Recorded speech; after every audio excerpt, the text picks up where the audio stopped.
Урматтуу Алмаз Акунжанович, менин бүгүн көтөрө турган маселем мага Кыргызстандан ичүүчү суусундуктардын өндүргөн айрым ата мекендик ишканалар кайрылышты.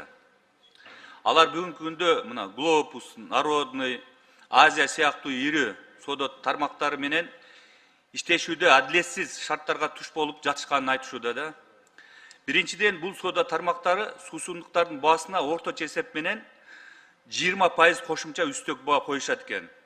Бул албетте товардын акыркы баасына түз таасирлерин берип атат да. Экинчиден, ошол эле ири соода тармактарына биздин өндүрүүчүлөр сатылган продукциядан 10% көлөмүндө ретро бонус деп аталган кошумча акы төлөшөт экен.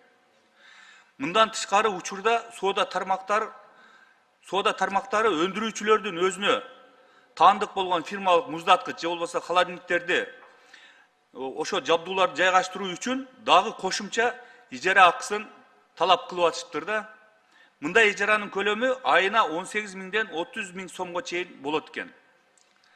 Алмаз Акунжанович, мындай баа саясаты ата мекендик компаниялар үчүн өтө оор болууда да. Ал эми миллиарддаган бюджетке ээ болгон чет элдик брендтер мындай шарттарды көтөрө алышат. Биздин жергиликтүү өндүрүүчүлөр, айрыкча региондордогу ишканалар чектелген мүмкүнчүлүктөр менен иштеп, жумуш орундарын түзүп, мамлекетке салыктарды төлөп жатышат. Формалдуу түрдө шарттар бирдей болгону менен иш жүзүндө бул калыс эмес мамиле. Жана мындай көрүнүш төмөнкүдөй кесиптерге алып келет. Ата мекендик бренддердин атаандаштыкка жөндөмдүүлүгү төмөндөйт, продукциянын чекене баасы өсөт, ишканалардын соода тармактарына чыгууга болгон кызыгуусу төмөндөйт, улуттук өндүрүштүн өсүшү жайлайт. Ушуга байланыштуу мен төмөнкү сунуштарды киргизем. Биринчи, Кыргыз Республикасы монополияга каршы кызмат органына атаандаштыкты чектөө жана үстөмдүк абалын кыянаттык менен пайдалануу белгилерине текшерүү жүргүзүү боюнча тиешелүү тапшырмалар берсек.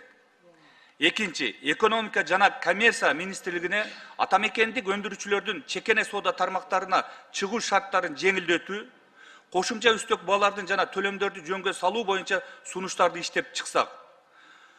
Бул маселе экономикага гана эмес, азык-түлүк коопсуздугуна жана коомдук туруктуулукка дагы тиешелүү болмокчу.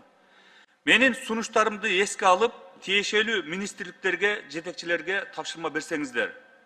Чоң рахмат.